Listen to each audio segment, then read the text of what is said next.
तो गाइज मैं हूं अंकित और आप दिख रहे हैं रेसलिंग फैंस नेटवर्क। वीडियो को शुरू करते हैं गाइज। सबसे पहले हम लोग सोलो सिकोआ एंड जेकब फाटू से रोमन रेंस के मैसिव समरस्लैम रिटर्न के बाद इनको पहली बार स्पॉट किया गया है हरुन ट्विंस के साथ में। हरुन ट्विंस को शायद आप जानते होंगे, मैं बहुत एक टाइम पे इनकी वीडियोस देखा करता था भाई। ये जो मूव्स लगाते थे कभी वाटर पार्क में तो कभी डेजर्ट में तो कभी इधर कभी उधर, शायद आपने इनकी वीडियोस देखी होगी। देखी या नहीं कॉमेंट करके बताना। तो हरुन ट्विंस के साथ स्पॉट करा गया सोलो सिकोआ जेकब फाटू को। देख के तो भाई ये कोई ग्रोसरी स्टोर लग रहा है मुझे। अब क्या पता ये बैक स्टेज एरिया और मुझे नहीं पता कहाँ है, लेकिन ये लोग हैं अभी कहीं पे साथ में है। यहाँ पे दो तीन चीजें हैं नोट करने वाली। एक तो कि सोलो सिकोआ रिएक्ट ऐसा करना चाह रहे हैं कि उनको फर्क नहीं पड़ता है किसी भी तरीके से रोमन के रिटर्न से। लाइक अभी केफे ब्रेक करके बैठे हुए हैं यहाँ पे, आई मीन केफे ब्रेक करके गले मिल रहे हैं। बाकी जेकब फाटू को नोटिस करोगे तो वॉकिंग बूट के साथ जेकब फाटू देखने को मिल रहे हैं। तो ये एक ब्रेकिंग न्यूज़ है कि जेकब फाटू इंजरी के बाद या फिर ऐसा बोलो इंजरी स्केयर के बाद वॉकिंग बूट में देखने को मिल रहे हैं। तो इसका मतलब क्या है, इससे क्या अंदाजा लगाए हम लोग? इससे अंदाजा लगाओ कि इंजरी एक्चुअली में थोड़ी सीरियस है। वॉकिंग बूट ये पहन के घूम रहे ताकि तब तक इनको सहारा मिल सके,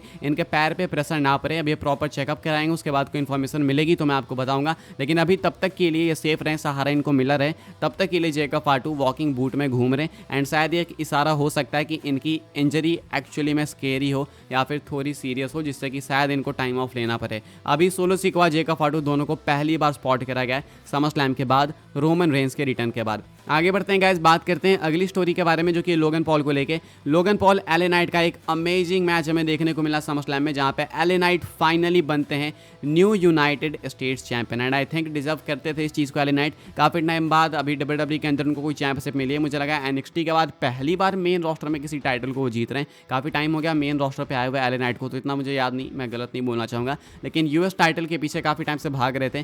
फाइनली अभी टाइटल इनको मिल चुकी है। अब टाइटल मिल गई, इसके ऊपर रिएक्ट करा है किसने? तो लोगन पॉल ने खुद से अपनी हार के ऊपर रिएक्ट करा है लोगन पॉल ने, एंड ओवरऑल समर स्लैम के ऊपर रिएक्ट करा है। ट्वीट करते हैं लोगन पॉल, लिखते हैं 279 days as United States Champion, the third longest US title reign in WWE history. I really gave it my all in my hometown. It was a dream performing at the stadium where I grew up watching the Browns play. SummerSlam 2024 was FN, बाकी देख लो आप, सही है, banger all the way through. I am so honored to be a part of this great company WWE. Congratulations LA Knight. I will be in touch about my broken truck. Roman Reigns is back. तो Roman Reigns के भी ऊपर react कर Logan Paul ने, कहते हैं कि मैं third longest US title reign carry करने वाला चैंपियन हूँ एंड मुझे लगता है मैंने अपना बेस्ट दिया। तो ये मेरे लिए बहुत बड़ी अचीवमेंट है। साथ में कहते हैं कि मेरे लिए एक सपना था क्लीवलैंड ब्राउन्स स्टेडियम में परफॉर्म करना, जहाँ पे मैं पला बड़ा हूँ। वहाँ पे मैंने ब्राउन्स को, वहाँ की जो टीम है उसको खेलते हुए देखा है, तो मेरा सपना पूरा हुआ। मैं बता नहीं सकता कि समर स्लैम कितना मैसिव एंड कितना बैंगर ऑफ अ शो था। कहते हैं मैं बहुत ऑनर्ड हूँ डब्ल्यूडब्ल्यूई जैसी कंपनी के साथ काम करने के लिए। कॉन्ग्रेचुलेट करते हैं एले नाइट को, कहते हैं कि मैं बहुत जल्दी तुम्हारे साथ टच में आऊँगा, तुमने जो मेरा ट्रक तोड़ा उसके लिए। बाकी रोमन रेंस वापस आ गया, ऐसा कहते हैं। अभी लोगन पॉल ऐसे कुछ रिएक्ट करते हैं समर स्लैम के ऊपर एंड एले नाइट को कॉन्ग्रेचुलेट करते हैं। तो देखना होगा एले नाइट की रेन कैसी जाती है भाई, आगे क्या कुछ होता है इनके रेन के अंदर। खैर अभी से जज नहीं करेंगे, देखते हैं, अभी बहुत टाइम बाकी है। आगे बढ़ते हैं गाइस, हम लोग बात करते हैं अगली स्टोरी के बारे में। एंड ये एक मैसिव स्टोरी है, मैसिव अपडेट है। ट्रिपल एच ने एक मैसिव हिंट ड्रॉप करा है कि आपको एक बहुत भयंकर सरप्राइज देखने को मिल सकता है, इवन रोमन रेंस के रिटर्न से भी बड़ा। अब एग्जैक्ट ट्रिपल एच ने कुछ भी क्लियर नहीं किया, कुछ भी नहीं, मतलब जीरो इन्फॉर्मेशन है कि ट्रिपल एच क्या कहना चाहते हैं क्या नहीं, लेकिन कुछ तो बड़ा कहना चाहते हैं। क्या है मैं आपको बताता हूँ। ट्रिपल एच पोस्ट शो में कहते हैं, if what I believe to be true is coming true, you ain't seen nothing yet. कहते हैं कि अगर मुझे जो लगता है कि चीज़ सच होने वाली है, अगर वो चीज़ सही में सच हो रही है, तो देन बिलीव में तुमने अभी कुछ नहीं देखा है। रोमन रेंस वापस आ गए तो वो भी कुछ नहीं होगा इस चीज़ के सामने। अब क्या इन्होंने भाई ऐसा बिलीव रखा है, क्या इनको लगता है सच हो सकता है, जो कि शायद सच हो सकता है। अभी थोड़ा ये कंफ्यूजिंग है मेरे लिए भी बताना कि ये किस चीज़ की बात कर रहे हैं। सिंपली कहते हैं कि मुझे लगता है कि एक चीज़ सच हो सकती है। अब इन्होंने क्लियर नहीं करा कि कौन सी चीज़ सच हो सकती है, लेकिन इतना कहते हैं कि अगर वो चीज़ सच हो गई देन बिलीव में तुमने अभी तक कुछ नहीं देखा है जो तुम उस टाइम देखोगे। तो किस चीज़ की बात कर रहे हैं? किसी मैसिव सरप्राइज की बात कर रहे हैं, मैसिव रिटर्न की बात कर रहे हैं, क्या टाइटल चेंज की बात कर रहे हैं? क्या हो सकता है क्या नहीं देखना होगा, लेकिन रोमन के रिटर्न के बाद एक्सपेक्टेशंस और ज़्यादा बढ़ चुकी है। अब ट्रिपल एच देखो भाई, ऐसा नहीं कि सिर्फ हवा में बात करते हैं। ट्रिपल एच ने रेसलमेनिया के टाइम पोस्ट शो में कहा था कि रोमन हार गया, ठीक है, लेकिन बिलीव मी अब यहाँ से स्टोरी और पीक पे जाने वाली है। ब्लड लाइन की स्टोरी काफ़ी डिफरेंट, काफ़ी पीक पे जाएगी। एंड इसे बोलते नहीं भाई, अगले स्मैकडाउन से इन्होंने चालू भी कर दिया। तो ट्रिपल एच अपने वादे के पक्के हैं एंड अभी यहाँ पे फिर से वादा करते हैं कि कुछ हो सकता है भयंकर। अगर जो मैं सोच रहा हूँ सच हो सकता है, तो देन भाई बिलीव में तुमने कुछ भी नहीं देखा है। क्या लगता है आपको, किस चीज़ की बात कर रहे हैं ट्रिपल एच? कमेंट करके बताना। ये रोमन रेंस ब्लड लाइन की स्टोरी से ही रिलेटेड है, इतना तो मैं ईजिली गेस कर सकता हूँ, बिकॉज उसके ही बारे में बात करते हैं। क्या लगता है आपको? आप भी अपने गेसेस कॉमेंट्स के अंदर ड्रॉप करना। ट्रिपल एच ने ये कुछ रिएक्ट करा इस चीज़ के ऊपर एंड एक मैसिव सरप्राइज टीज करते हैं। आगे बढ़ते हैं, बात करते हैं अगली अपडेट के बारे में, जो कि फिन बैलर को लेकर। तो फिन बैलर ने फाइनली बिट्रे कर दिया जजमेंट डे को एंड डायमंड प्रिस्ट पे सबसे ज़्यादा असर पड़ा इस चीज़ का। अब डायमंड प्रिस्ट अपनी टाइटल हार चुके हैं। इसके बाद पहला रिएक्शन फिन बैलर का निकल के सामने आया।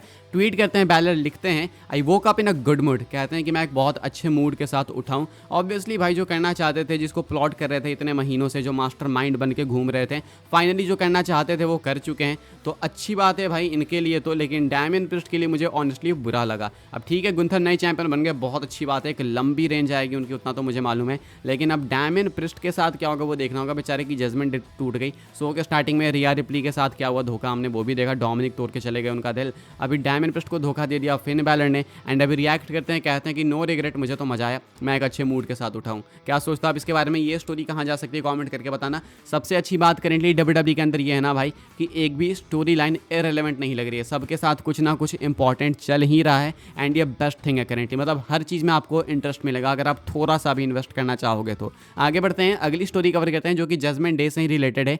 जेडी मैकडोना भाई शायद देख के लगता है कि जजमेंट डे लीव कर चुके हैं, लेकिन ये कौन सी जजमेंट डे लीव कर रहे हैं? क्या ये जो अभी तक diamond priest and Riya replay के साथ वाली जजमेंट डे थी उसको लीव कर रहे हैं, या फिर ये फिन बैलर को भी अलग कर रहे हैं? मुझे नहीं पता, लेकिन यहाँ पे एक पोस्ट करते हैं इंस्टाग्राम पे, आप लोग देख सकते हो। यहाँ पे क्या कर रहे हैं भाई, तो ये टी शर्ट फाड़ रहे हैं जजमेंट डे वाली, वो मर्चेंडाइज फाड़ रहे हैं एंड कैप्शन लिखते हैं कि इनको कभी भी ये टी शर्ट ये शर्ट पसंद ही नहीं था। तो ये भी कुछ जजमेंट डे से अलग होते हुए दिख रहे हैं। अब यही क्वेश्चन है मेरा कि क्या ये कंप्लीटली सारे के सारे मेंबर्स से अलग हट रहे हैं, या फिर बस diamond priest and Riya replay से, जिनको बिट्रे करा गया समरस्लैम में? क्या लगता है आपको? गेस करके बता सकते हो। आगे बढ़ लेते हैं गाइस, हम लोग बात कर लेते हैं अपनी नेक्स्ट एंड फाइनल स्टोरी के बारे में, जो कि है Bron Breakker and John Cena को लेके। ब्रॉन ब्रेकर ने जॉन सीना को चैलेंज करा। कमाल की बात है कि अब चैंपियंस चैलेंज करते हैं जॉन सीना को कि आओ तुम मुझे फेस करो मेरी इंटरकॉन्टिनेंटल चैंपियनशिप के लिए, जो कि मैं जीत चुका हूं समरस्लैम में सही में जैन को हरा के, एंड मैं तुम्हें हराऊंगा। क्या कहते हैं मैं आपको बता दूं, ब्रॉन ब्रेकर ऐसी स्कूप्स के साथ बात करते हुए Bron Breakker says he is never won the Intercontinental Championship. किसके बारे में? जॉन सीना के बारे में।